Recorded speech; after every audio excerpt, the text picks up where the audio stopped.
Starts. Wait a minute. It says leave meeting or got it. What did you say? I got a sign right in front of your face that says, by staying in this meeting, you consent. Yeah, okay. Anyone with access, blah, blah, blah. So leave meeting, no. Got it. That must be the Correct. opposite. Do not Okay. leave the meeting. Right. Generations of Jazz Festival, or musicians that you just a few house rules. We ask that you be mindful of your conversation, so we all enjoy the music together. Of course, no flash photos. Ladies and gentlemen, this is my guest, George Cables, and I'm sharing a live performance. George Cables Trio, ladies and gentlemen, featuring Victor Lewis on the drums and Ezzy on the bass. Good evening. How's everybody? Ready for music? Great. I'm really thrilled to be back here on the stage here at Dizzy's, the Jazz at Lincoln Center. Lots of great music here. We're going to play some music for you, and we hope you enjoy it. Some of these things we'll play, for me, it will be a little topical. The first piece we'll play, I kind of had to adopt this philosophy. It's called Young at Heart.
Yeah.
Yay.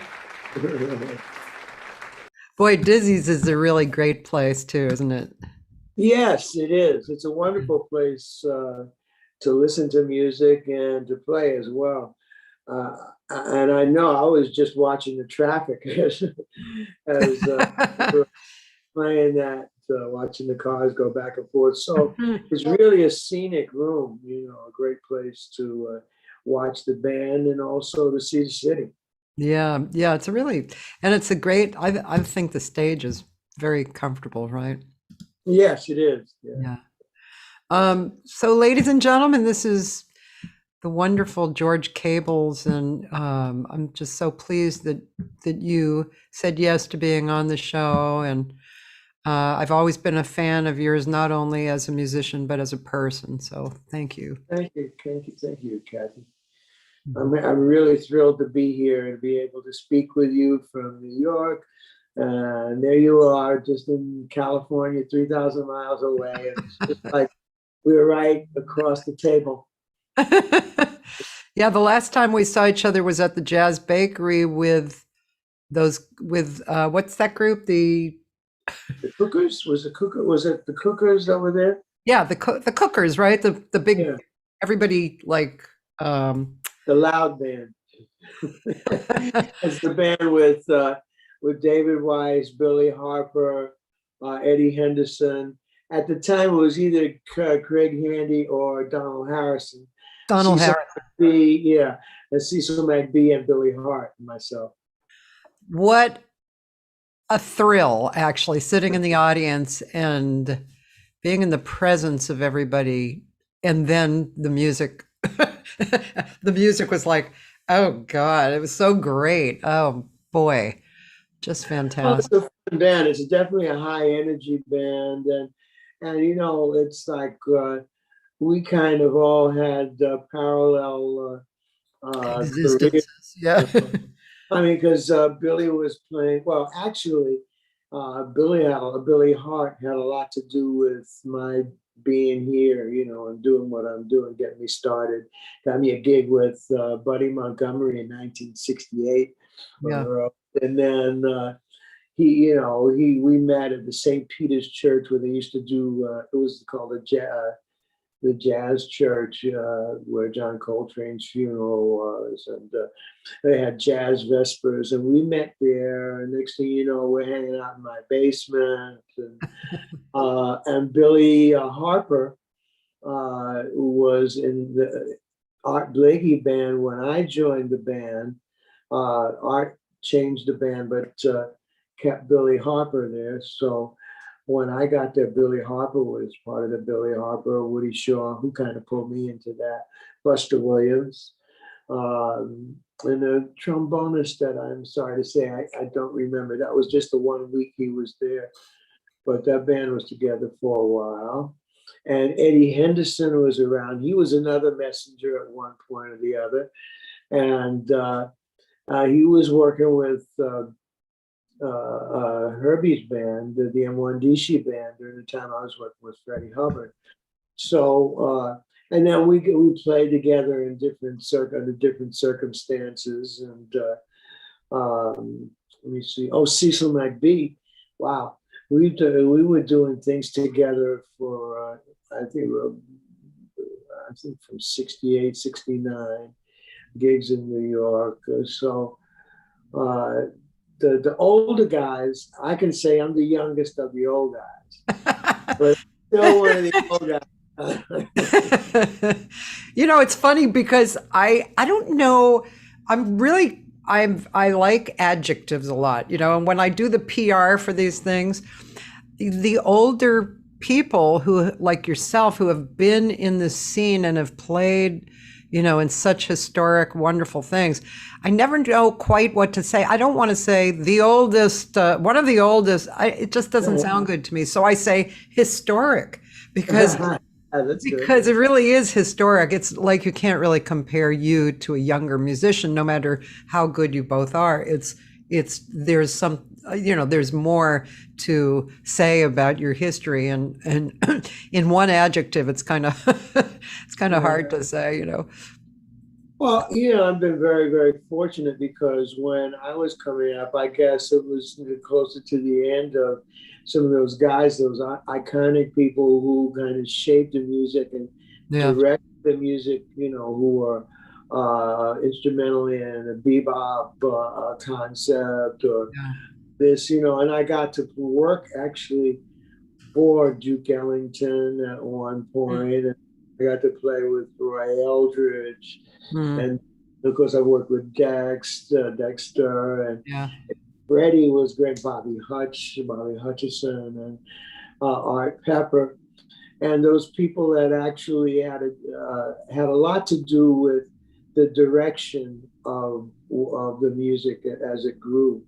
So, and their connections to the people that like that it's a good word, historic.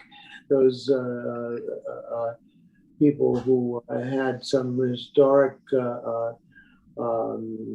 influences on the growing of, Yeah. uh, of the growth of this music. Yeah. Yeah. And Sonny Rollins, how did I forget that? So I was very fortunate to be able to have that connection. I think some of the younger people, most of the well, Sonny is still here. He's not playing much, but those people that have that connection that reach back to, like Dexter was in Louis Armstrong's band, and he left L.A. with Lionel Hampton.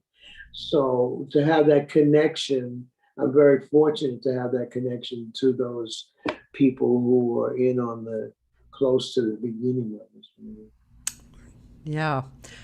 There's I believe it's the same person I'm thinking of, but there's a young pianist who's very vibrant on here, Joshua White. And he made a comment earlier that he just admires you, loves your playing, a true giant. So Oh, well, thank you, Joshua. he's quite wonderful. If it's the same Joshua White, which I think it is. Um, and yeah, a few other people here, Catherine and Petra. There's people watching, but talk. Some people are shy. Yeah, I'm Well, shy. you're shy. I was really shy and back, but I've learned to, playing music and being on stage. I got my stage chops together. Uh, but I guess that me, being on stage was sometimes difficult. I mean, because you got to make yourself vulnerable, when Yeah, you're on stage, and maybe you feel a little more safe doing that. And then what a good thing is, when you travel, you get to meet people and get to know people in a hurry because people feel like they already know you because they've seen you. There's that kind of risk. But yeah, more for that, I I probably wouldn't feel so as easy, a yeah. community opening my mouth and saying hello, la, la, la, la, la, and Well, giving my I was thinking about this the other day. I was at a gig. Catherine, you were there too at the Urban Wine Press. And I met a trumpet player who had played with a lot of people. His name was Don Slaughter. I don't know if Don Slaughter. Anyway, he hasn't played for a long time, but he was very involved, Duke Ellington, and he played behind singers like Nancy Wilson and Ella, and just a sweetheart, kind of. And I was thinking about that. I was thinking about um, the musicians that I've been drawn to personally over the years. My dad was a sax player, so I started real early, you know. And but then, as I grew older and got out into the community, I was just thinking about that. There's of course there's all kinds of personalities, and none, not necessarily a lot of bad personalities, but there are these gentlemen of jazz, and maybe that's kind of what you're more in, like a gentleman, like gentle and um, open and that kind of feeling. I I think that that's what made me who I am, really a lot. It's just this embracing, this openness, like welcoming into the community. I always tell people, like, I went to see the Modern Jazz Quartet with my sister. That was probably the first real group that I picked to go see. And I was so blown away with not only their music, but just their presence. It was so beautiful, elegant and friendly, and it was just great. I mean, that attracted me a lot. Yeah, I can remember. I got that same feeling. I mean, in New York, I used to go see um, like Thelonious Monk at the Five Spot. Not that I got to speak with him or anything, but Thelonious and then C. Mingus. I mean, those are both sort of more eccentric musicians, but the camaraderie in the band, the way they worked together, and also the audience. Everybody involved. It wasn't just the guys on stage. That was it. I mean, I could hear the music, but I could also watch it being made. Yeah. And getting up and doing his iconic dance while playing and getting down and playing the music and the musical relationship. That was a big deal. But also, the people I met who were maybe tangentially involved in the music and also just completely involved, musicians that I met um, really made. I was thinking about this earlier that I'm so glad that this is my life. I'm so glad that I was chose to play the piano and Yeah. chose the profession and chose this music Yeah. because I met so many great people, whether they're listeners, but musicians, and so many people who have been welcoming and nurturing. It's not like everybody's been great, but I think everybody, actually one way or the other, everybody has been great. You met people that, I mean, God does not uh, quibble about who He gives talent to. You know, there's a wide range of people that have a wide range of personalities Yeah. and the people that have talent and have developed that talent, really worked on it. But for the most part,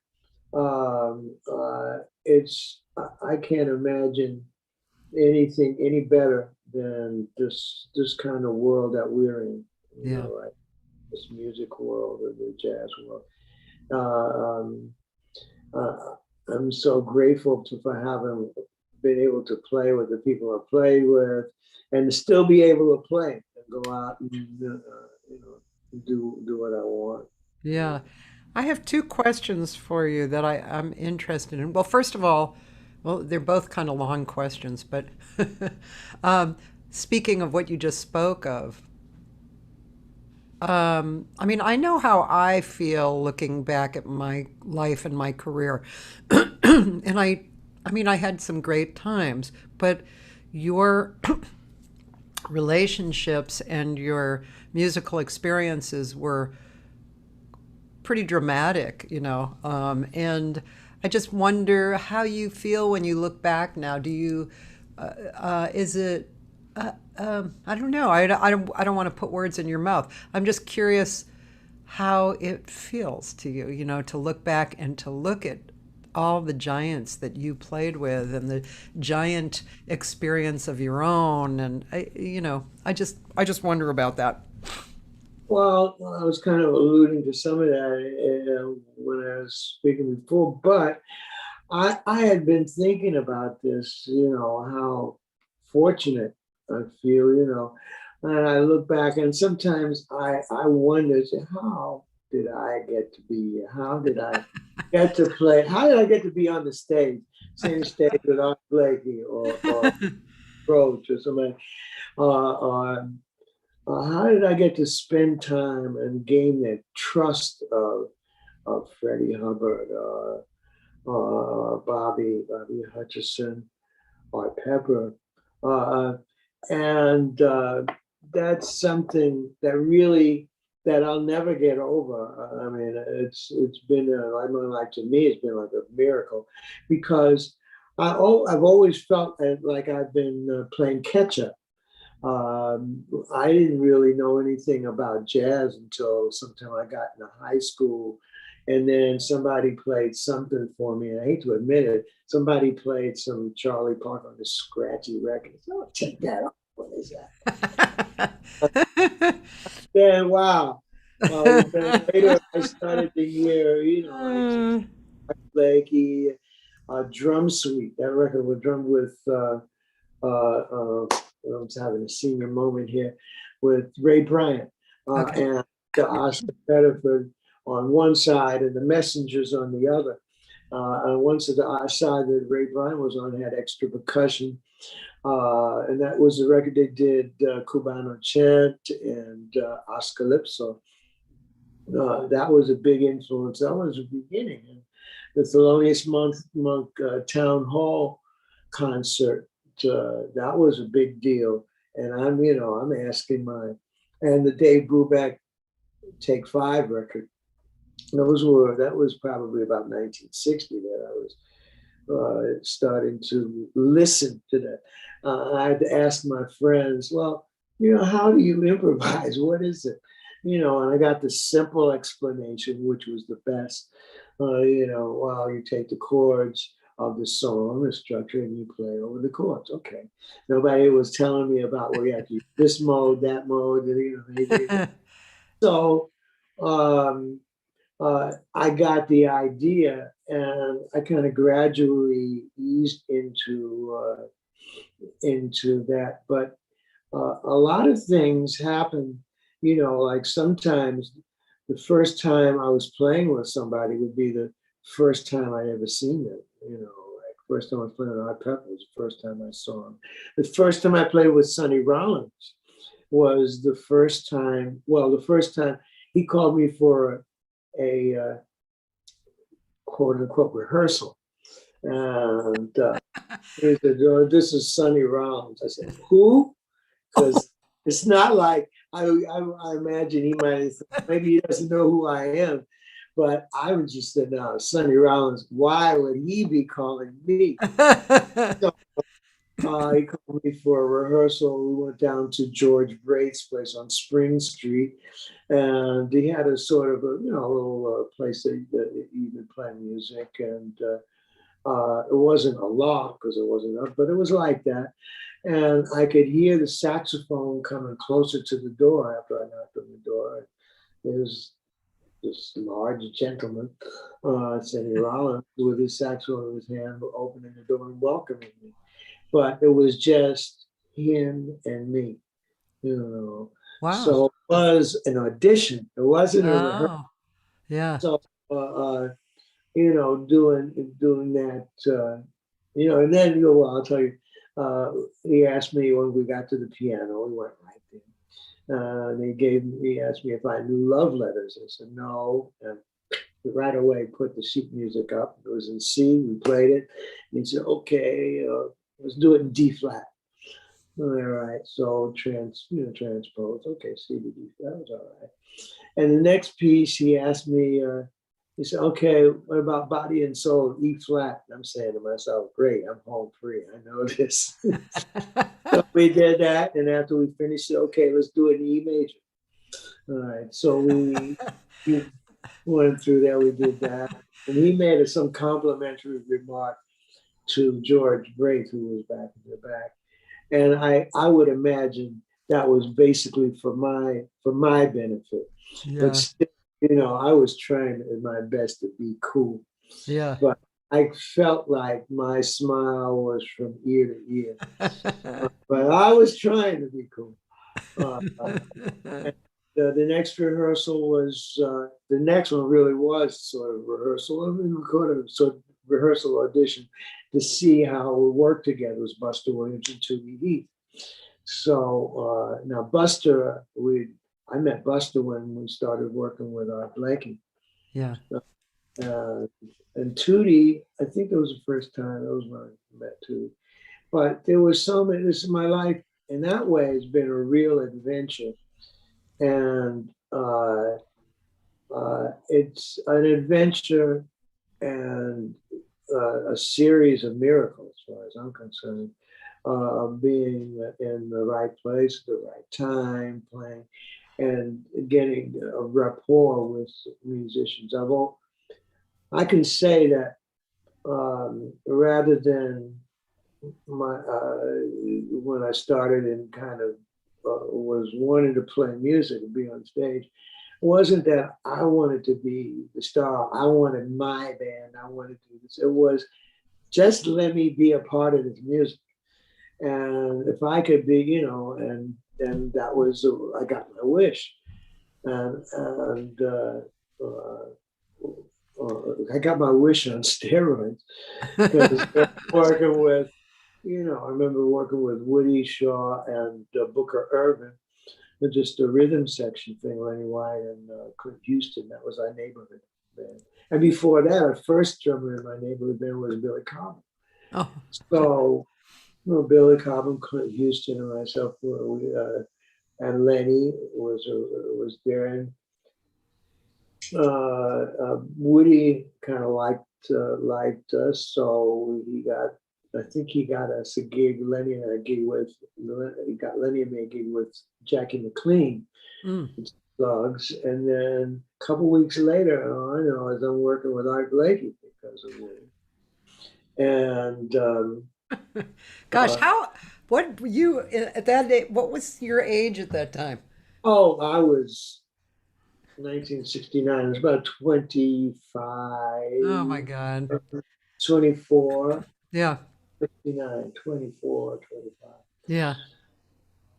So, and I can tell you the first night, I love this story. The first night I played with Art Blakey, I didn't feel like I'd really acquitted myself well enough. So afterwards, we're sitting on the stage and kind of playing the piano, and Billy Harper sat down and started to play the drums. So Art was on the floor. He looked up. He said, "Look, George, you don't have anything to prove. You're a messenger now." So there was nothing Oh, any better that he could have said. Nothing he could yeah. have said any better. And from then on, that was it. Wow. Wow. Um, it's great. When I listen to your playing, I mean, of course, everybody has their own distinct sound and how they play. In fact, I've been listening lately to a Miles record that's called Bag's Groove. And on one side, it's Monk and Miles and Kenny Clark and the bass player for the Modern Jazz Quartet, Percy Heath. Percy Heath. And then on the other side, it's Horace Silver and Sonny Rollins has joined. And yeah, it's the kind of record that I used to listen to in college all the time. I would, in my apartment before I went to school, I was going to Berkeley at the time, and I would put on a Miles record the first thing in the morning. Yeah. That's the kind of vibe it has. It's just, oh, I love that. Anyway, but the piano, it's just so cool to listen to both pianists. And before I had fully looked at the cover, I forgot who the second pianist was. I knew one side was Monk. He's pretty hard to miss. Yeah. And then I was listening, and I was like, well, that's not Monk. There's something really melodically strong about this player. Who is this? And then turned out to be Horace. And your playing I always think your comping style is really interesting. I mean, this is in real simple terms, but it doesn't always happen on the downbeat. It's like you're so connected to what's going on that you're playing with so much space. And I think it's really a really interesting music to listen to, how you comp, and of course your harmony and your your melodic approach is really beautiful. But the comping is really interesting. Was that something that developed? Did you always have that kind of approach, or did you start simply and then you kind of moved into that? Well, I don't know. I started, like playing, and somebody would say, I think it's hard to remember now. It's been so long. Yeah, I can remember someone giving me some advice on comping, or just making me aware that what I'm doing when I'm comping, it's not something that like that just happens. Play the chords, you know yeah. what I mean? You don't have to But like you straight. I always feel like I want to dance with. It's like a dance, a band dance with the soloist, you dance with the drummer, watch with the bass, what the bassist is playing.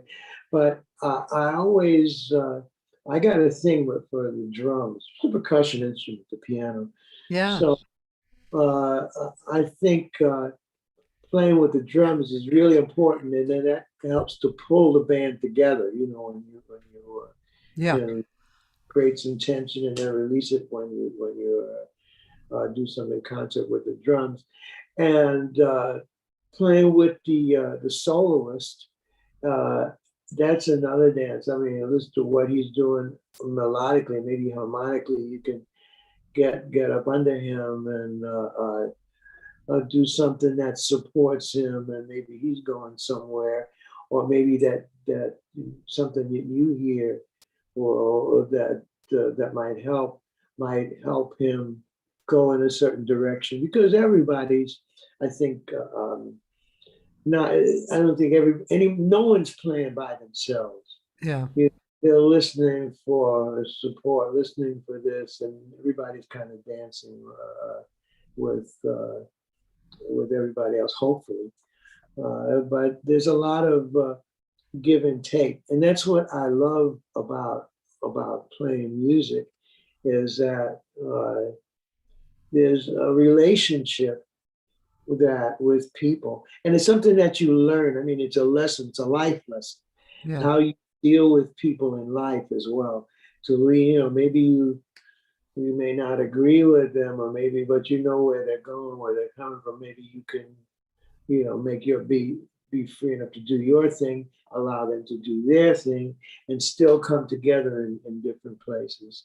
So having that give and take, and knowing when to talk and when to shut up is, that's a big lesson. I mean, there may be small things, but really in life, they're big things. So that's another reason I really love, that I'm really grateful for being able to uh, be able to play with these guys, and with the people, anybody, that we can make music together, because it is always a life lesson for me, and I guess for anyone who wants to, think about it that way. I do. I definitely do. In fact, I've been writing a book for years, which I keep trying to finish, how the same lesson applies to singing jazz, to life, and to voice technique. The exact same lesson, just as an example, if you focus on communication, all of those things are better. Voice technique actually works better when you focus on communicating, and life, of course, does, and jazz singing. If you're communicating, it's like it all. I love stuff like that. I love getting lessons everywhere, and Yeah. especially through jazz. Uh, and you had another question for me. You said like it was going to be long. Well, actually, those were the two questions. One was about your comping, and then the other Oh, was about, about how you looked at your past. oh yeah. Yeah, About comping. Another thing is, also it depends upon what kind of band, what kind of music we're playing. if it's high energy, you know, if it's that kind of band, then maybe I want to really hook up with the drums to get those it's a downbeat, the and or four, or well, wherever it is, to get to wherever the cadence is, you know, Yeah. like forget where the cadence is, and tighten it, because sometimes you do that, you kind of tighten the band up. And if it's a little more whimsical, not quite as high energy, then maybe be more. I feel I can be more a little freer. I would do different things, but it depends. You know, it depends upon who you're playing with. Yeah. I'd like to play something from your new record. You know, I have, I'm All Smiles, but I didn't have your new record. And let's see. So it would be really nice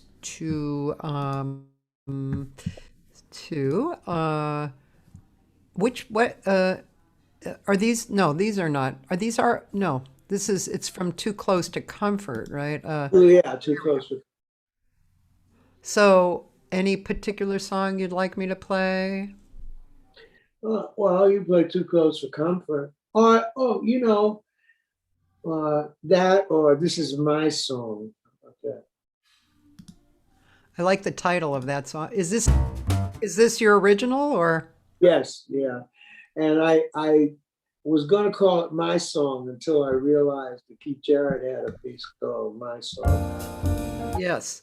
Okay. So I said, well, this is my song. I didn't want to let go of that idea, because it's not, you know, I've written a lot of pieces for other people, about other people, or describe other people, but this is not so for me or description of me so much as it's from me, you know. I mean, it's maybe in a sense, a bit of a description in that it's kind of from me, from my heart, and from about kind of showing a sense of determination and joy. Okay. Great.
Wow, that's a really beautiful song. Oh, thank you. Oh, I'm gonna have to hear Frank Morgan and you too at some point here. Oh, okay, Uh, great. Yeah, I love Frank Morgan. yeah. That was a really beautiful song. Thank you. Thank you. That was written during the pandemic. Oh. So I had lots of time on my hands. And in a sense, that pandemic, I mean, that was a dream, but there were some positive side effects, Yeah. one of which is that, you had enough time. I wound up doing some things that I had been avoiding for years, like organizing an office space. Now I got to do it again because, I got busy now. It's a mess again. But, Yeah, I know what you mean. Oh my God. Oh. I think we shared a little bit of our lists. I have like pages and pages and pages of lists. You know what yeah. I got? I got these mentors, two mentors from the Small Business Association, and it's free. And I started with them probably 2 years ago, and we meet once a month, and they are from regular business. One guy is from marketing, and one guy is from money management, and so they're different, but and they never had anybody in music before, and they were kind of blown away with what I do, all the different things that I manage. And but it's so cool to get their point of view. It never fails. After every meeting, I walk away with kind of an aha moment. And they've tried to get me through my lists, but they finally have gone, you know what? You're doing fine. If you get to one thing on your list, great. Oh, good. I like. You know what? I recognize that because I'm starting to feel more and more comfortable with myself and what I do and what I don't do, what I know, Yeah. what I should do. But I'm starting to really feel more comfortable in every way in my life Yeah. these days. So Yeah, I know. I know. It's great. That's a nice thing as you grow older and you're doing what you want to do. I think that's what happens, right? yeah. I mean, I'm 76, but it sounds funny to me. And he said, "Yeah, I'm starting to finally feel comfortable." Wow, you all this time. Yeah. Speaking of that, well, you probably teach, right? Yeah, off and on. I've been doing a lot of teaching, a lot of workshops. At Port Townsend is the biggest thing that I would do. Was the Bud Shank workshop, but I mean now it's known as the Centrum Jazz. I'm not really sure, but it's a Centrum sponsored by Centrum, Yeah. and it's Port Townsend, and Jazz Port Townsend, Yeah. and it's really a great, great thing. I've had great experiences there. Great for me, and I always learn something when I'm with students. When I'm with teacher, I get a lot out of that, maybe more than some of the students. But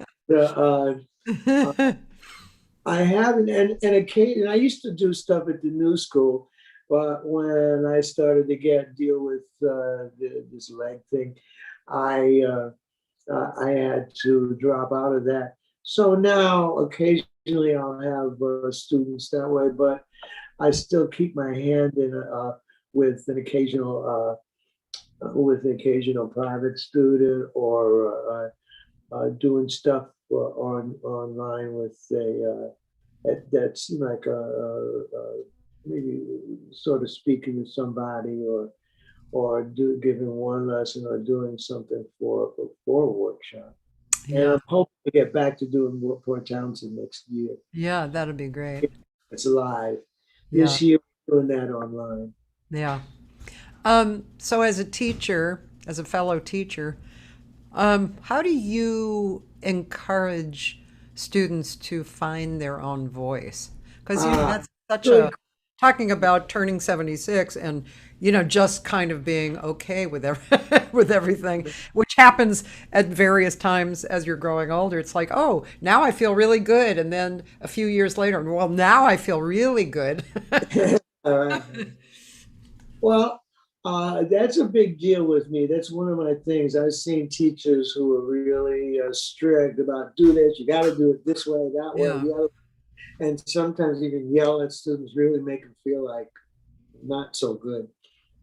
And my thing is just to always try to encourage a person, to encourage a student to do what they do, and maybe give them suggestions as to what I think they should be doing, that everybody should do. But I try and not make them do stuff, but allow them, well, some things you make them do, Yeah. Yeah. to be aware of and to do things. But I try to, and it depends on the level, though. But I think that I try to allow students to try and find themselves rather than try and rather than make them, allow them.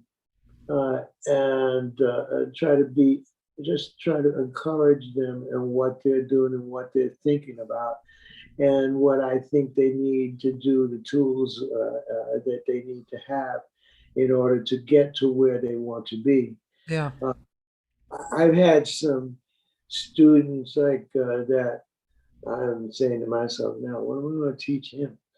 Or her. Yeah. I mean, they've got it. So I can be as a guide, Yeah. uh, and try and just open up try to help them to encourage them to be curious Yeah. about Yeah. what to do and see what they have on their minds. I can show them what, Billy Taylor, Dr. Billy Taylor, was very helpful to me in my career when I was young. He got me to sub for him at the Hickory House in New York, Huh. and then at the Jazz Mobile. But then we did something at the Kennedy Center, Betty Carter workshop. Huh. And, he would come by. He was the guy that Yeah. had, so he would come by and oversee, kind of check on everybody and see what you're doing and show curiosity about, if I had something that I was doing that maybe somebody else was doing. Yeah, he wanted to know what, so curious about curiosity about my concept for this or that or the other, for voicings or something. And also, he would share stories about his experience. And that's one thing that I try to do. He would share, I remember a story he would tell about Art Tatum, his experience with Art Tatum. Saying Art Tatum would say, now, I can show you what I do. I can, I'll show you how to do this and that. But now you have to do your thing. You have to approach music. It's not like I'm kind of concerned that some of the schools that I see, some of the classes, some of the people that come out of some schools kind of sound like, they've got everything right, and this is what I'm supposed to do, but it's not supposed to end there. It's not about what somebody else did. That's only like a stepping stone. Okay, they did that, great. But you have to figure out who you are, or do what you want to do, and with some reason, with some kind of thought behind it.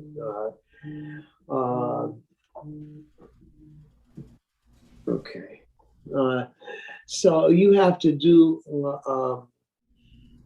to try and discover your approach, all while learning what others have done, but always find out who you are in this music. To sound like somebody else. I remember when I was growing up, man, it sounds just like McCartney, Herbie. So, Yeah. Yeah. but that should be just a temporary thing. When I would, well, fine. I mean, I'd take stuff off records. I can remember the Seven Steps to Heaven record. I was taking Herbie's solo off. There was something that he did that I like. Wow, what is that? Because it's not, like a straightforward thing. So I found out what it was, and I found out why it worked. Yeah. And I said, well, if you can do this, then you can do that. If you can use this, I mean, you find out why things work, and then maybe go take it from there. See if you can, if you like that approach, what can you do that's different? That's your own point of view. That's your own approach. So, I mean, that's the thing about theory is if you have an idea of why things work, then you have an idea of how you're going to approach something, how you're going to do something. Yeah. Yeah. I So I agree. I just, mean, I'm when sorry. well, I was just thinking of my own writing, for instance, um, what I would do a lot of in the old days, whenever that was, um, when I was writing more, I would, I would listen to certain CDs. Like I had a 6 CD player in my kitchen, and I would listen to those 6 CDs for 2 weeks, and I'd just be into a certain sound or a certain group of music, and then it would come out in my writing. I wouldn't copy exactly, but it would come out because it was touching on something that I really liked inside and influencing it. So, yeah, and gosh, can't tell you how many hours I've kind of contemplated over the years, like, well, what do I like to sing? What do I actually sound good at? What am I good at? What moves people when they listen to me? You know, and try and kind of be okay with that. Yeah. I mean, I'm that way. I mean, I try and do that, but also try and push the envelope. And so let me try this and see if that Yeah, works. Doesn't work? Okay. yeah, Well, I'll try again until okay, because I'm stubborn. So I do. But when I was listening to you, I was thinking about my experience, which is very similar. I would do exercise like when I would write music. There's a lot of music that would be come out of different kinds of inspiration. I mean, sometimes it was guilt, you know, but right. but but early on, I would listen to music stuff that I would write. Like I heard dolphin dance, and I'd say, "Wow!" I listened to some of the things and some of the way the piece was shaped Yeah, and some of the devices that people saw. I said, well, I wonder if I could write a song like that.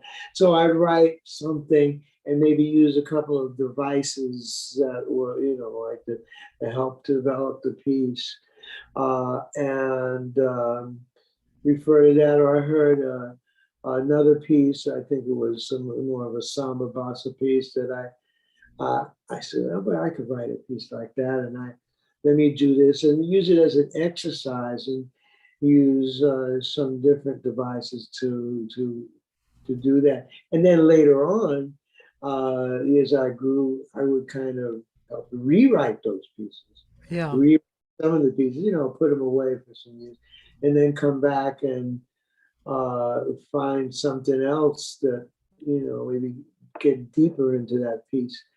And that is what I do with standards as well. Like if like on Too Close for Comfort, the title track, I kind of it's a big deal for me to make a piece your own, yeah, whether you write it or not. Make it your own. yeah, Make it like you wrote it. So I kind of took that apart and put it together so that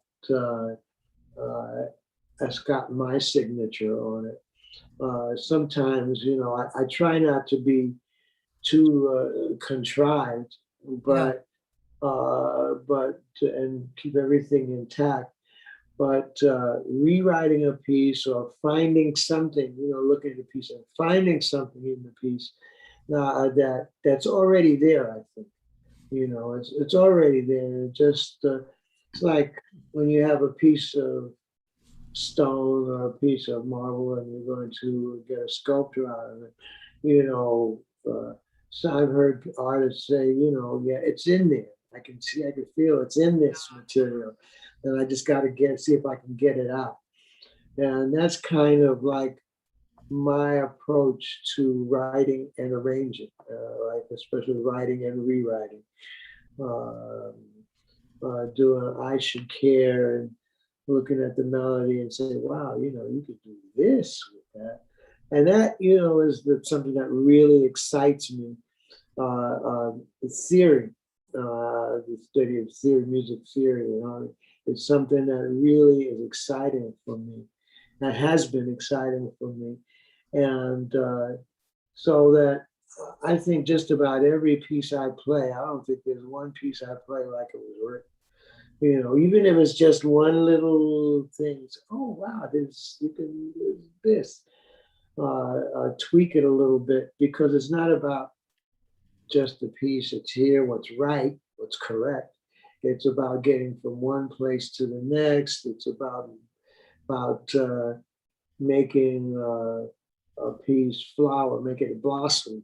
It's there, but finding something that really makes that piece come out, and also makes allows you to express your individuality when you're playing it as well. Yeah. Well, first of all, Petra, I think he's basically sharing. Petra said, would you be willing to share some example of those devices you use for writing? But I think this actually is what you asked. But you're just reminding me of this one change that I love, that I put in because I just love it. And let's see, on Beautiful Love, right? Beautiful love, da da da da da da da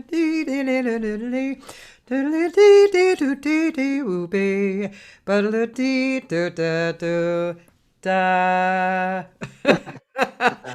Yeah, I just, oh, I yeah, love that, yeah. A little flat five. Yeah.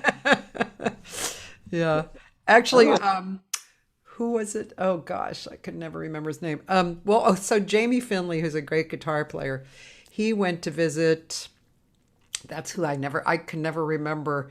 It was a famous jazz guitar player, and he went to visit him in the hospital, and he had his guitar, and he was playing alone together, and the guitarist took the guitar, and he said, "No, this is here. Check this out," and which after each section he was changing the key, and it worked so great that I recorded it several times like that, and then I was paranoid to sing it at a jam session because I had already like adjusted my head, Right. Yeah. but it's really fun to do that. Mm.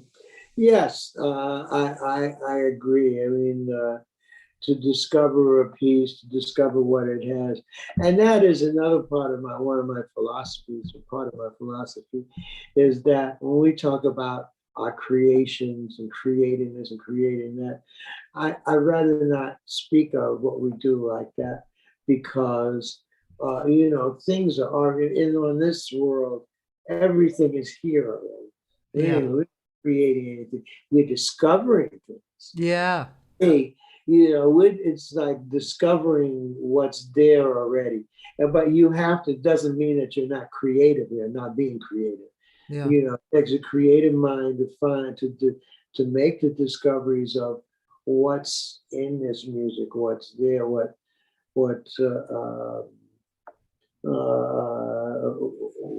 where pieces can be. Uh, and I think that's good for our heads, our egos, and keep our egos in check. You need an ego to do what we do, but I think just to, put ourselves in, a realistic spot. I mean, we're here, how many millions and billions and trillions, gazillions of people have walked the places we've walked, have walked on this earth before us and will after us, people whose names that, we'll never know. But just to keep our heads together and to know that keep us at least somewhat humble, Yeah. to enjoy what we have, and to know our place in this universe. You know, uh, Buddy Rich said something that I've always remembered because I thought it was so cool. He said, "I have to have enough ego to get out of the way." Haha, yeah, right. That's a good one, yeah. Yeah, I think, it's like knowing when to talk and when to be quiet. yeah, When to be, when to play, when to lay out. yeah. Uh, as in, I think in the movie, Gene Hackman said, the movie Mississippi Burning, I think he said, "Yeah, I know when to talk and when to shut up." So, That's another huge area, space, and I'm very intrigued. I've always been intrigued by space and the music, but especially lately, I've been recording music that's a little more unusual for me to record, like stuff from the '70s. That it's kind of there seems to be a movement of singers recording older music, from the rock kind of and making jazz out of it. But it's it's challenging to put space in there for those. And I've been intrigued by that because normally, if I just sing jazz stuff that I'm used to and comfortable singing, I do add space. But this music is like, oh yeah, boy, that really needs some space. I am just way too filling that up. yeah, that's one thing that you have to be careful with. But I think, I'll tell you another thing that, you made me think of. I don't know how related it is, but when I write pieces, sometimes there are a lot of pieces that I haven't thought of, but when I look at it, they're like odd number of bars, just because the phrasing seems right. You Yeah, know, it's not like 8 bars, 8 bars, 4 bars, 8 bars. There are those pieces as well, but a lot of pieces are like 19 bars here, 25 bars there. So without, or there's a 5 bar phrase uh, that you don't, that I guess the listener is not aware of, yeah, players either until they have to play it. yeah, You and some pieces that, they're never aware of it. I have a piece, Morning Song. I think there's a 19 bars, but I never even realized it. But somewhere there's some. And Helen's song, there's a 5 bar phrase in the beginning of the B section that, it doesn't upset you. The only time, there's one piece that an arranger did for, was doing for Bobby Hutcherson, I think on a Montero album. It was a Latin thing. He used the Latin percussion.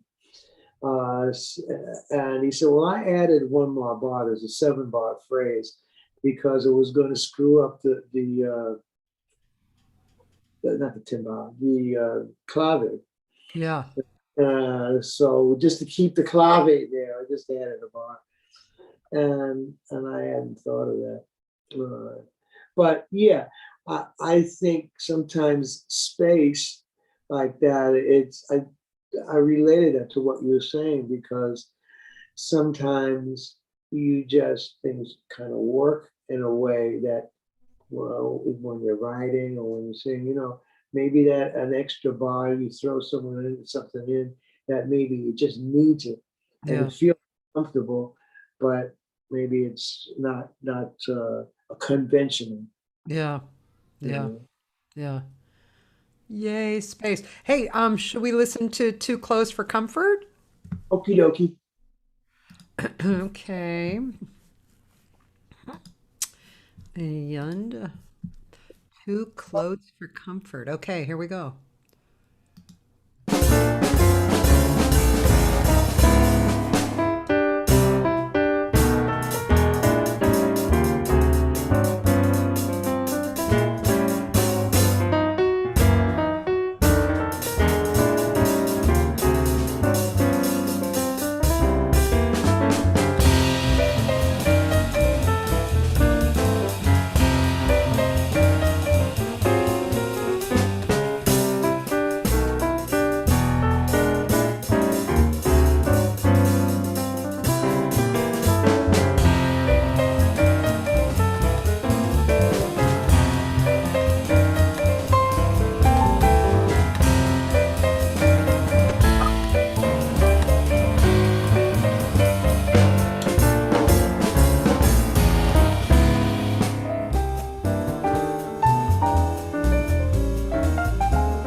Okay, that's like one of my favorite Too Close for Comforts from Oh, now thank on, man. That was really you. terrific. Well, I had the idea for that because of the pandemic and the social distancing mandate. So That's funny. that was my comment on that. But a piece like that is I was a Petra that Yes, wanted me about device. We wanted to have a question about what device. yes, yes. Uh, that one, I mean, I think at the introduction, I probably thought of maybe when I found end at the end, for some Yeah. reason that popped up. But then, kind of taking the melody, and just kind of making it a little more percussive, and kind of spacing out the rhythm a bit. Is one thing, one kind of device, just punctuating that melody more, and taking the bridge and moving it a little bit, and then on it coming back, instead of playing da da, just do it backwards. So it's like, so rather than playing right, it starts at the beginning of the bar. So instead of back it up, turn it, just switch it around, and that way I could bop bop bop bop bop bop bop bop, and just use what the melody gives you, and then at the end, kind of, that's a short piece. So when you got too close for comfort, that's a large part of that song. You keep on repeating that, Yeah. it get you do pretty repetitive. So I extended it this after the second. It's a binary form, so that on the second half of the piece, close to the end, I kind of extended that, added one more phrase like that, and kind of took it back to the end with a little more rhythmic thing. Kind of And then tension and release, right? yeah, right. And the second chorus, I decided basically to play it again. It's short, but play it so that you can hear the melody almost the way it was written. Yeah. In the second chorus, at least for the first 16 bars until the bridge. And then the bridge, I decided not to play that da, da, da, da, da, da, on the second chorus because it repeats so much. And But there's that the transposition too that you did. was ba da da da da da. No, I mean, like, didn't you from the Oh first? yeah, that was a little trick, I love that. sort of, because it's Petrol will know it's a tritone substitute.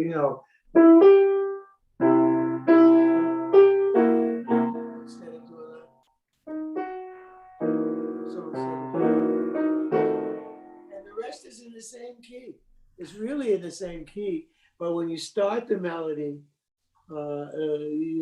somewhere else, kind of gives you this. Oh, so it's the whole thing is gone, but it stays there, and I mean, there are little things that happen, but you don't want to get lost in the forest for the trip. Lost looking at trees. Right. You want to see the forest. Yeah. It's great. What a great version that is.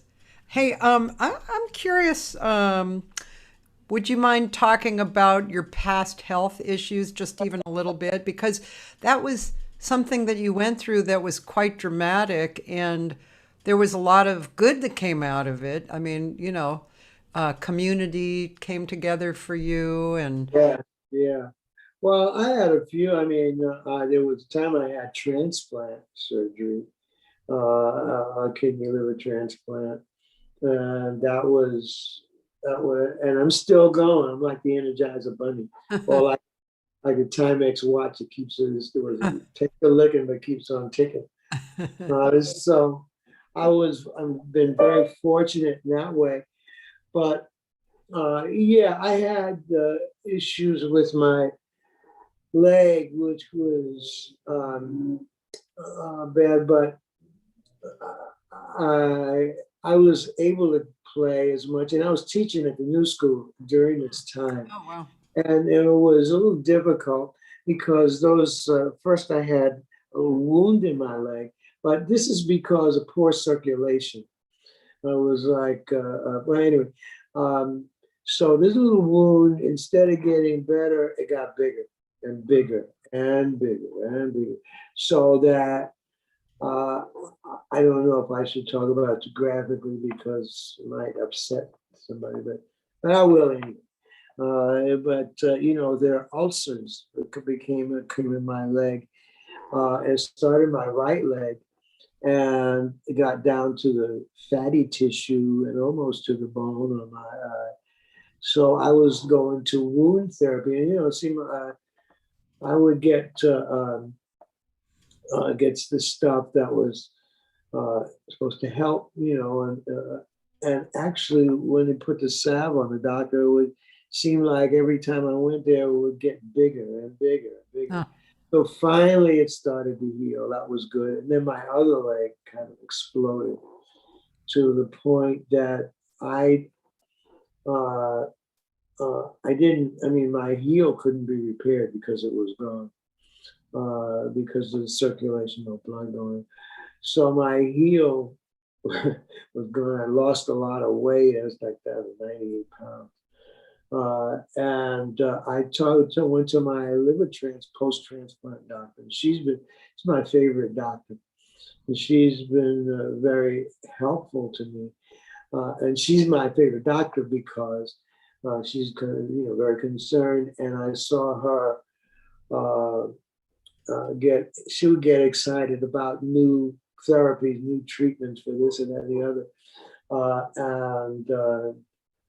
Whatever goes, I mean, I have trust, you know, like unconditional trust with this doctor. So, at any rate, she told me, "Look, I want you to see a vascular doctor, vascular surgeon," and I went to see him. He was very good. This is all at Mount Sinai, good hospital, and he looked at the leg, and he, you know, had people, you know, prepare me and go through. So he came back and he said, you know, I think you need to have this leg removed. When do you want to schedule it? And I said, wait a minute, you know, can I get a second opinion? So he said, oh yeah, of course. So I got a second, third, fourth, fifth, sixth opinion. And of course, the wound doctor said, well, you know, it looks like it's getting better.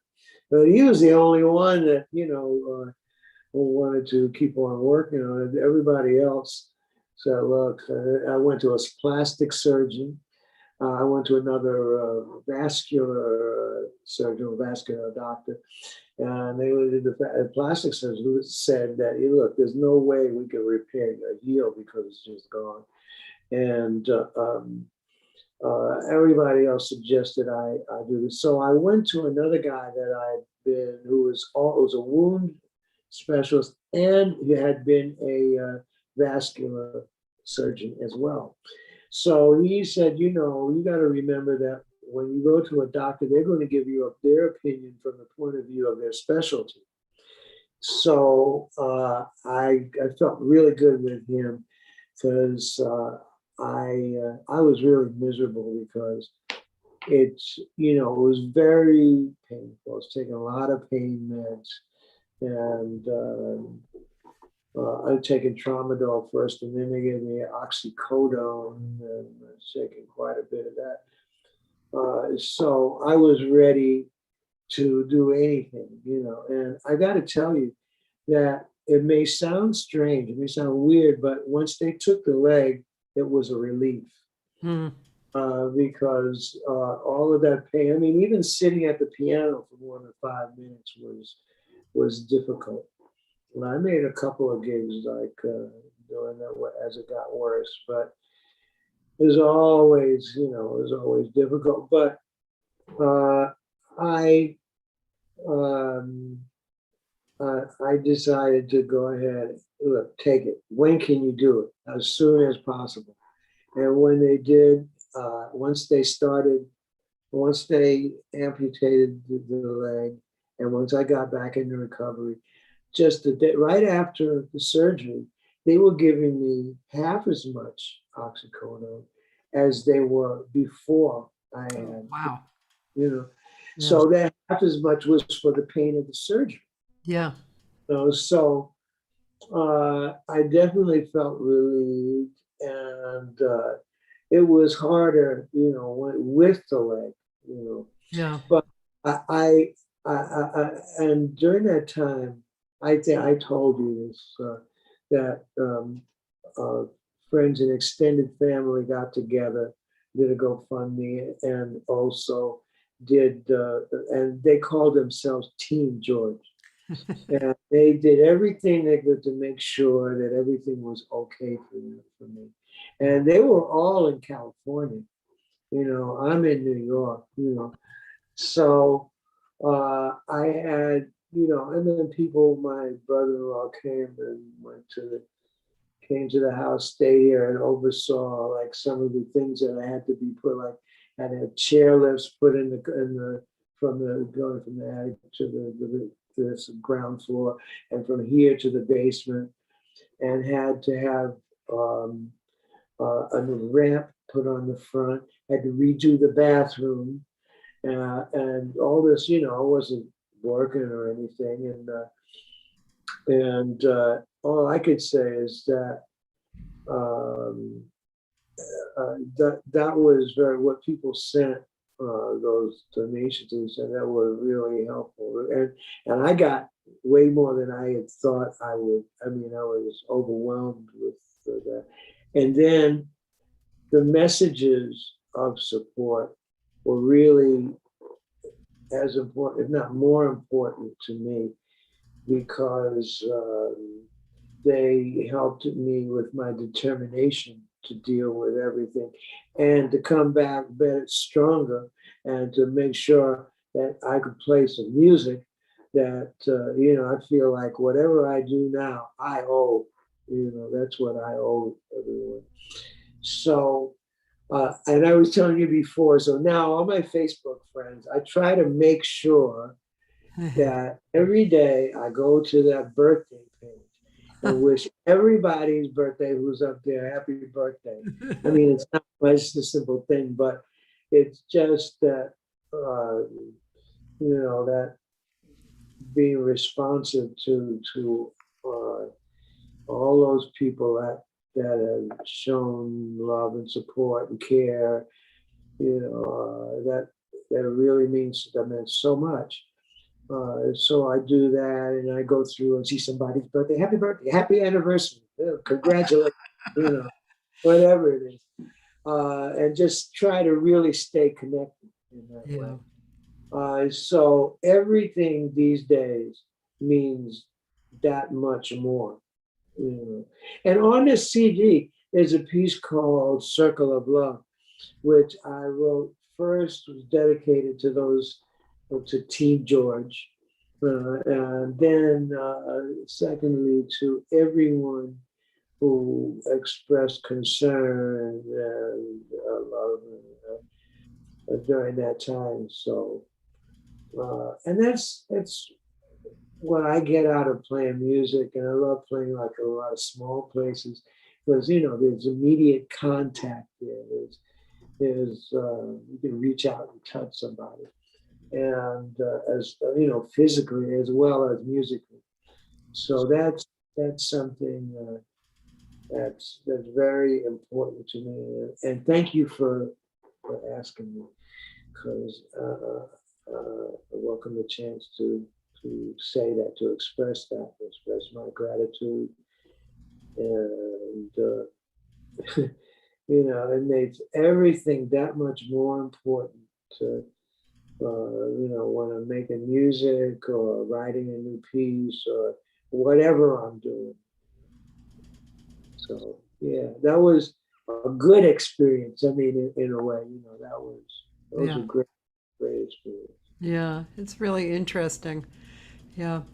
I know, like Barbara Morrison, she lost both her legs from diabetes, and she will not stop.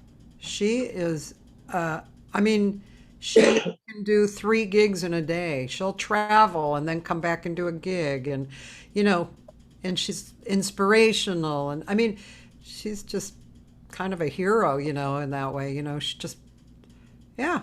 So what?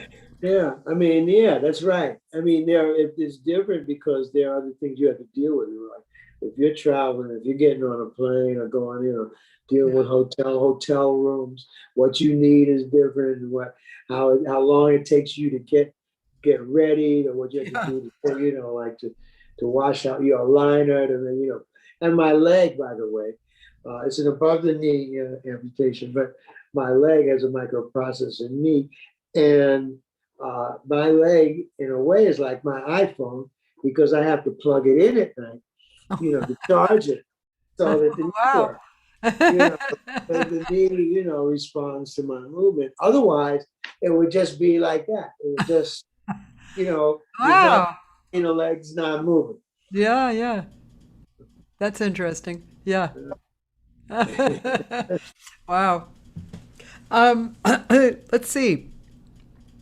I'd like to ask you, I didn't even, yeah, I don't normally just like start at the beginning, like, where were you born? But sometimes it comes around to that. But I like to just jump into whatever is appropriate. But where were you born? How did you come up?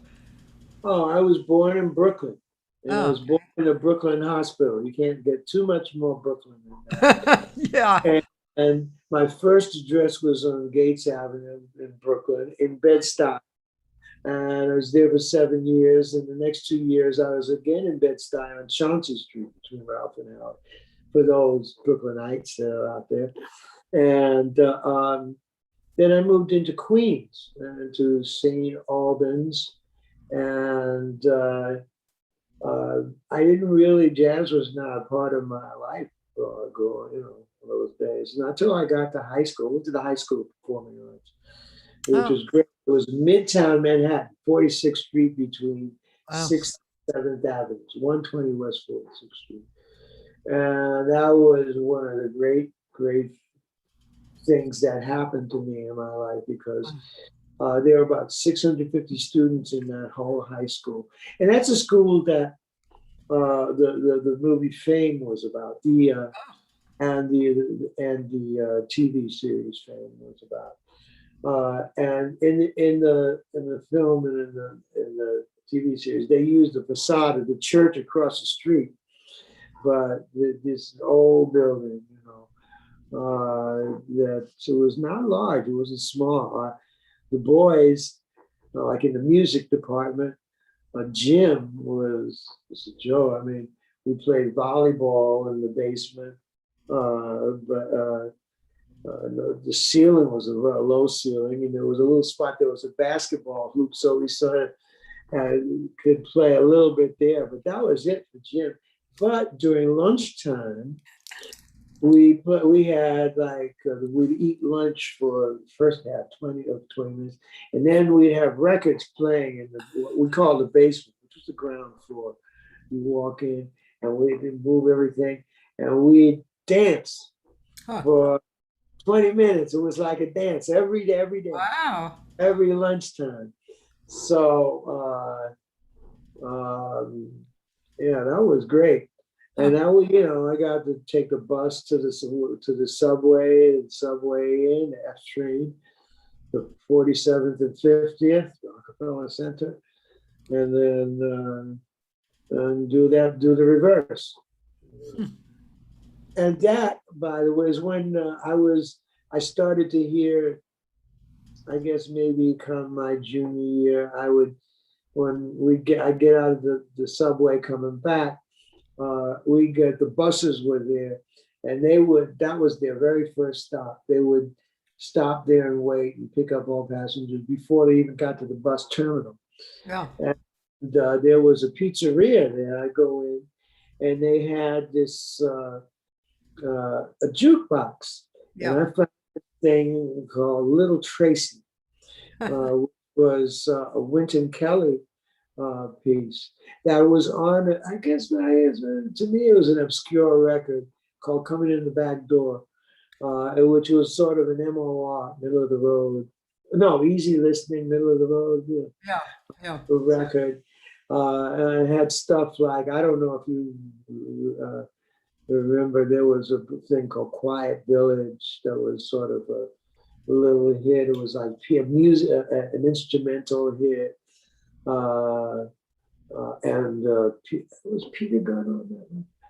It was one of those things, like with these movie themes.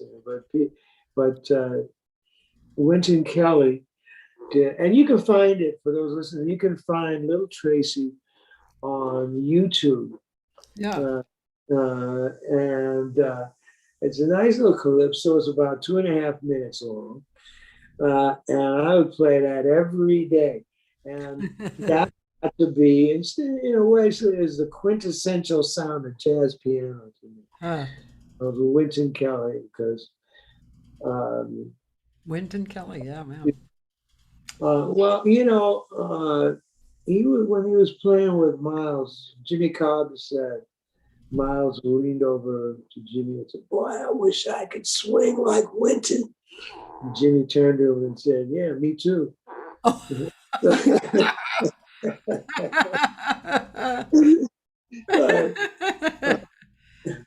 But Wynton, I don't think anybody could swing like Wynton.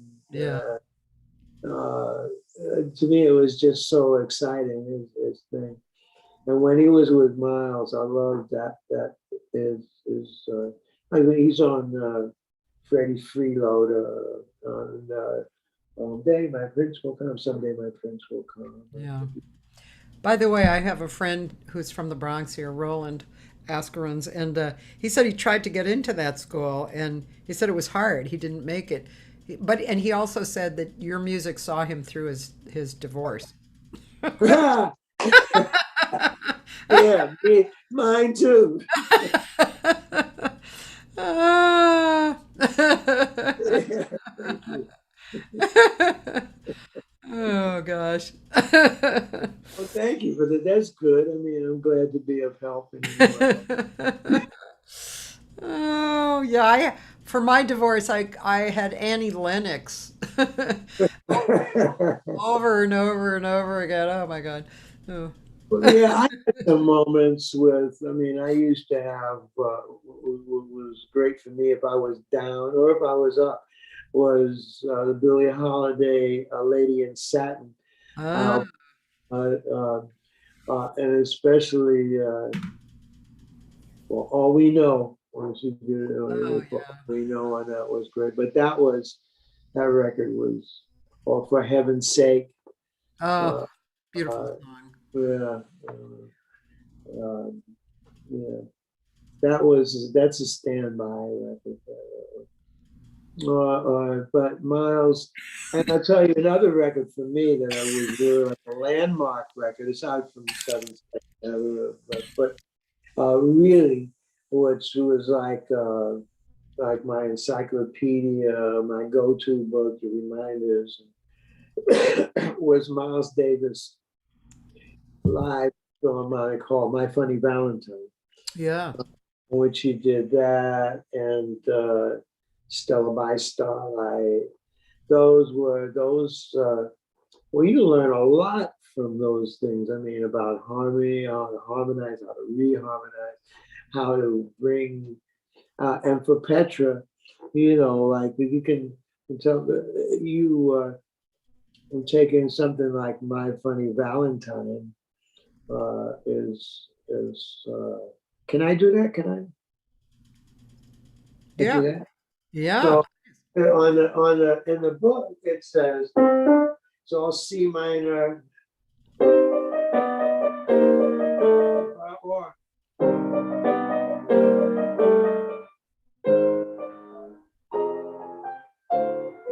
well, first thing is when you put this in, goes in the bass, that gives you a little melody. That's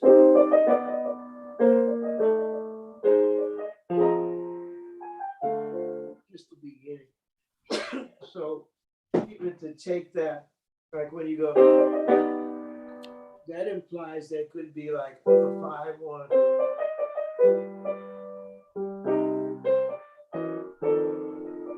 All of a sudden you got something different. All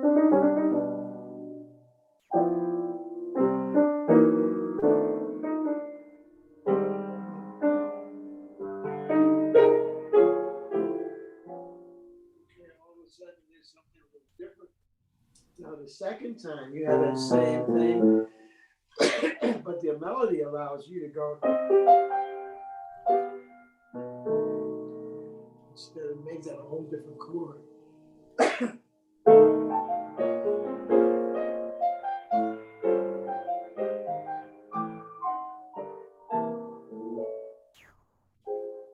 So by taking like you instead just taking what's on the page, you can see that descending line. Maybe it can be 4 and 5, 1 to 4, because this one is like you can think of it that way, or you can think of it this. You know, and all of a sudden things start to blossom. You Yeah. know, Yeah. start being quite instead of being static. Anyway, that's one of the devices. Yeah. When you're a singer too, Petra's a singer. Um, so sometimes it's interesting because sometimes you can hear a harmony in your head, but other times you can hear a different rhythm, or even a different melody that will lead into a different harmony. And so you have to kind of figure out to communicate that to the musicians, you know, especially if you don't really write, you know, or your theory isn't all that good. You have to get creative on how to communicate that, you know, what you're looking for. Let me ask you a question. You Yeah. know, being a woman in this thing, do you have problems with the instrumentalists who maybe think they know everything and you know nothing? Well, not usually not. Maybe because I've proven myself over and over. And even when I remember one time I showed up in Yugoslavia, and they the band thought I was going to be black, and I wasn't. So that was the first thing, you know. It was like right away they thought, oh, she's probably not going to be good. Right, And yeah, all my clothes, by the way, had my baggage had disappeared. So I was using the singer before left one dress behind, and she was at least 3 times as big as I was. So I had this weird dress on. I showed up, and you know, I could see that they had this attitude already. So I I had my song list and my charts maybe, and I got out onto the stage, and I was going to start with Cheek to Cheek, which I'm sure they thought was going to be heaven do dookie doo doo doo, you know. So I just like 1, 2, 1, 2, 3, 4, and the drummer kind of almost like dropped his sticks, and by the end of the song, it was okay, you know. But right. especially piano players who don't give me my propers, basically, like they will lead me. They'll lead me, you know, melodically and rhythmically. And, you know, I don't have to, I don't want to, and I don't have to do that. And, you know, so every now and then I've sat in with people who they just have this screwed attitude, you know. They won't even just be open at all. But for the most part, like I sat in the other night with a band that was really up my alley. And I called Star Eyes and Three, which was, you know, it's unusual. And on the iReal Pro, it's in 4, so we kind of talked about that for a minute. Once it settled in, and they saw how I was singing and, where my solo harmonies were and that I was using space and my rhythm. The drummer knew me very well, and he was kind of a more modern drummer. So it was really, it felt great. And the musicians who didn't know me, relaxed, Yeah, and, yeah. you know, You just reminded me when you said they started the pianos try to lead you. When I was at the new school, I had a Herbie Hancock ensemble, and Jasmine Horn was in one of those classes. wow. And there was one day, she was singing, and we were doing something, and she said, "Stop! Wait a minute." To the piano, she said, "You're playing like you think I don't know where the chords are. Like you're trying. Don't worry, just go ahead. I know where it is." And I'm just looking, but just sitting there watching. Oh, okay, because I could see, she was very self-possessed, I guess. She know where, like, she knew who she was. She knew what she could do, and very confident, and not being mean about it, or not being. Yeah. I don't want to use the word I'm thinking of, but not being, but she just said, "Okay, listen, I got it. I can handle it. Yeah. Go ahead, you got it. You just do your thing, And she could, because I can remember I did homework on her when I first heard her in the school. I went, I found something that she did on YouTube, and it was just a cappella, Billy's Bounce a cappella. And I said, wow, she didn't need anybody, really, because she was singing into perfect pitch. The pitch was perfect. Yeah. And she was swinging, or whatever intervals, no problem. Okay, you Yeah. got Yeah. it. It's like some people that you play with, some instrumentalists, the guy, because you can feel inside them, inside yourself. You can feel, damn, they don't even need a rhythm section. Yeah. Yeah. You I did it with Cannonball. I was the first I got a chance to play with Cannonball. It was like a not a rehearsal, sort of a rehearsal jam, Walter Booker's place. And that what he was playing. But when he started to play, I'm saying to myself, my, he doesn't really need a rhythm section. Oh, but his thing was so big, he just kind of picked you up and went with, you had to Yeah. go. You could feel the beat, feel the groove, whatever it is. He's got it. Okay. Yeah. Groove is such an interesting area. It's just, I mean, teaching groove to singers is very challenging, but can be. But just everybody's groove, it's just so interesting where people live with groove. Yeah. Well, as long as you project it. So, I mean, as long as you have it, and you can hear it. Because as a pianist, there's someone who's playing with other people.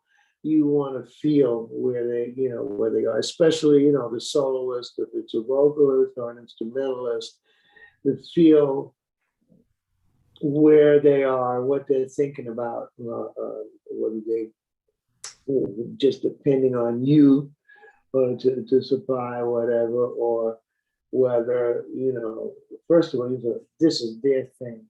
All right. And you have to, give that, give that priority. And then if that's not there, if you need something, then go from there. Yeah. Like I said earlier, playing music is an exercise in respect, and a lesson in respect, and relating to people. You know, it's a life lesson. It really is. Yeah. Yeah.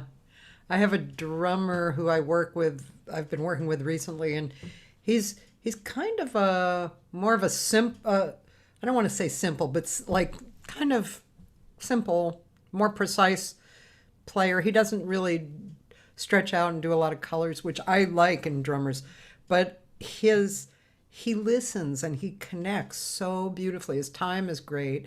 And at least several times in a song, I totally connect with him. He's right there with me and I feel it. And it's just so delicious. Not only, time in a drummer is good, but that kind of a thing in a drummer especially is just so uh, it's so satisfying. It's so nice. Yeah. Well, it's nice to know, like that you know, sometimes we forget the drummer is a musician too. you know, and I mean, guys like somebody like Victor Lewis, say, for instance, is a great orchestrator in a way, Yeah, the way he plays the drums yeah, and develop and build and shape, help shape the music and give it direction, give it shape, which is a big deal, for me. yeah.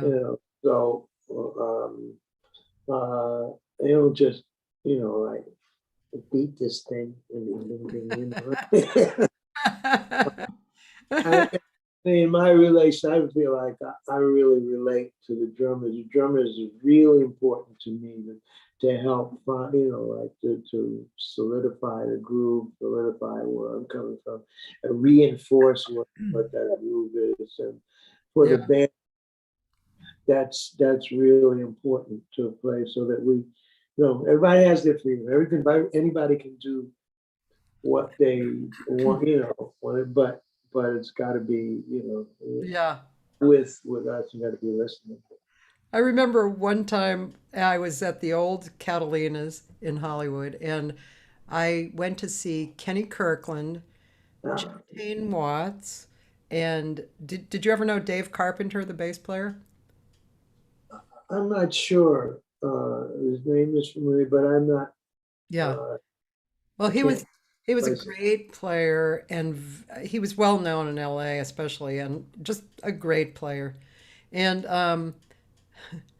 I was sitting at the bar, and I had never heard Jeff Tain Watts live, and my brain was like not, I was trying to understand it first because Jeff was really ahead, like kind of on the front of the beat.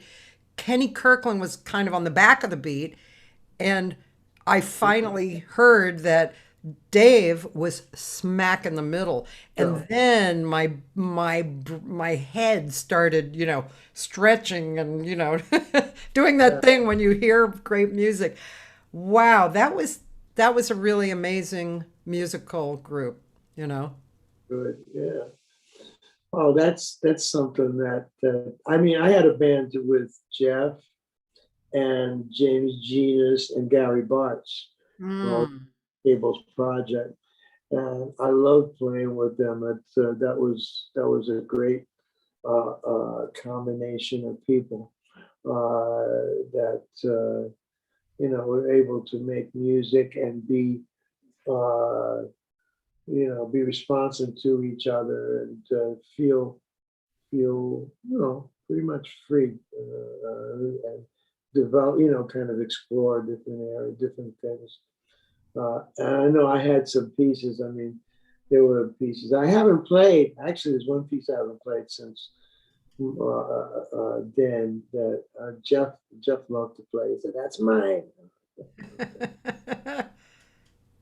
But I really enjoy him, his concept and his presence. yeah, yeah.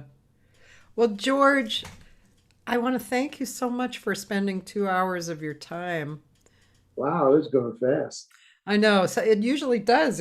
People at first they're like 2 hours. I don't know if I can talk for 2 hours. I mean, we listen too, but it's just a beautiful hang, and you're a beautiful person, and thank you so very, very much for sharing so much of you. Well, thank you for having me, Cathy. It's been great. I really enjoyed being here. Thank you. You're welcome.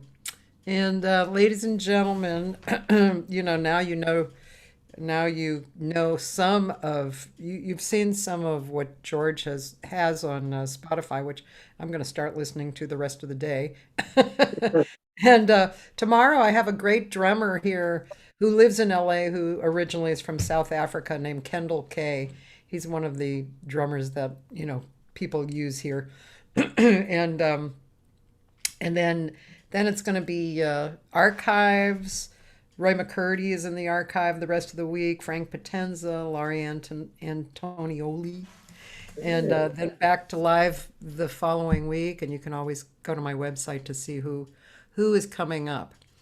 Oh yeah, if you're in LA, Saturday night. Yeah, I got it. I'm gonna have to run. Totally fine. You go. I'm gonna gab a little bit. Okay. Thank you. Thank you. Thanks, George. Oh, thank you. Bye. And ladies and gentlemen, if you're in LA, this Saturday night, I have a gig in Playa Vista at a place called the Conference Room. Best if you call Monday through Thursday from 5 to 9 to make a reservation, or you can make it through email on their site. And what we do is it's 6:30 to 9:30, and I do a set of my own first, and then we have a jam. It's really fun. It's great. It's outdoors, beautiful environment, great food, a very nice vibe. Seriously, everybody says it. So hope to see you there this Saturday, July 3rd. Have a safe July 4th, and 5 minutes, please. we'll see you again.